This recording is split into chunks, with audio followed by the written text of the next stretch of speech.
どうもペロンです。今回は R タイプファイナル2で開発可能な機体の紹介をしたいと思います。今回ご紹介する機体はナンバー 7R9AD2 プリンスダムですね。デコユニット装備型改良機であるプリンスダムは波動砲をチャージすることで機体の分身を作り出し、短期で疑似フォーメーションを組むことが可能になる面白い仕様となっており、見た目で楽しませてくれる機体の一つですね。フォースはスタンダードフォース回が採用されており、全体的にレーザーの癖が少ないため扱いやすく、フォースショットが強力なのが特徴のフォースですね。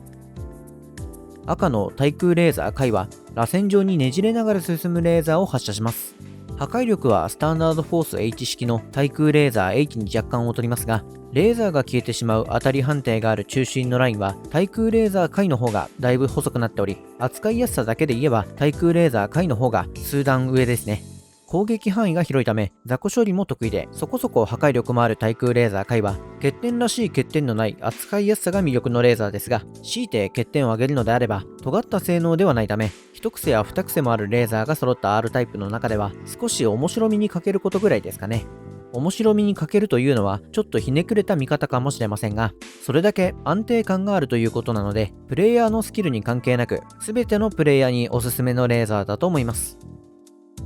青の反射レーザー回は複数回反射可能なレーザーを斜めに2本と正面に1本発射します。着弾点に着弾再分散レーザーと似たようなエフェクトがありますが、多分継続ダメージは発生してないと思います。純粋な破壊力では着弾再分散レーザーに劣りますが、複数回長弾可能な反射レーザー回は狭くて壁が多いステージになればなるほど活躍できる装備ですね。洞窟タイプのステージを得意としているため、ダウンロードコンテンツとして新しく追加された青の洞窟では役に立つレーザーだと思います。また、レーザーが反射可能な地形がない場所でも正面方向にもレーザーが飛ぶため、対空レーザー回ほどではないにしてもステージの地形に関係なくある程度の戦闘をこなすことができる仕様になっている使いやすい装備ですね。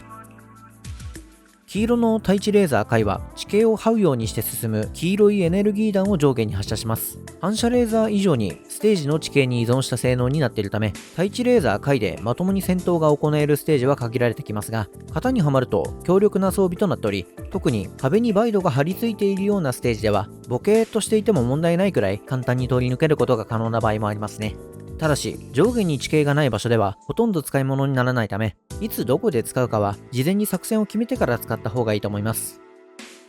次にフォースを切り離した後の状態についてですが、フォースの右側に対する攻撃に特化した弾幕型の6ウェイフォースショットが使用可能になっています。フォースショットが強い R タイプファイナル2では最強クラスと言ってもいい攻撃力を誇るチート級装備ですね。至近距離で発揮される破壊力は波動砲と変わらないレベルとなっており、チャージを必要としない持続型の波動砲を常時発射可能な状態をイメージしてもらえば、このフォースショットの異常性がよくわかると思います。また、少しバイドから距離を取れば広範囲に弾をばらまくことが可能となり、フォースショットを打ってるだけで大抵のバイドは簡単に殲滅することができる広い攻撃範囲も魅力の一つですね。高い破壊力と殲滅能力を持つ6ウェイフォースショットが優秀すぎて、もうレーザーなんかいらないんじゃないかと考えてしまう圧倒的な性能を持っていますが、防御能力が著しく低下するため、フォースショットに頼りすぎないように注意してくださいね。ミサイルは爆雷、追尾ミサイルの2種類から選ぶことができます。右方向に対する殲滅能力が高い機体なので、無難に選ぶなら追尾ミサイル、少しでも機体の死角をカバーしたいなら爆雷を選ぶといいと思います。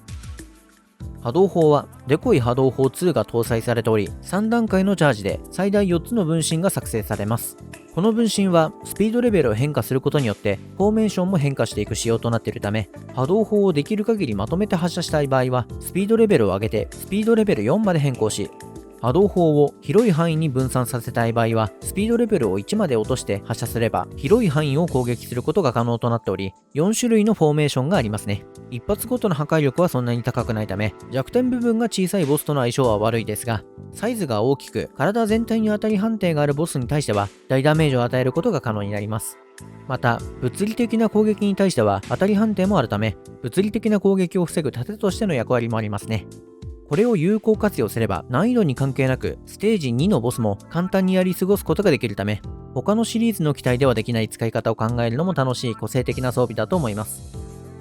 プリンスダムは扱いやすさと破壊力が共存している非常に強力なスタンダードフォース回と、一見ネタ装備にしか見えない強力なデコイ波動砲2を搭載している比較的強力な機体ですが、後継機にデコイ波動砲を強化したキングスマインドが存在しているため、存在感が希薄になってしまっている機体の一つですね。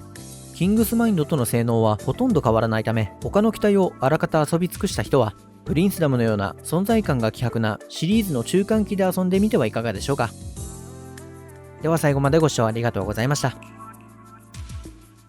またね。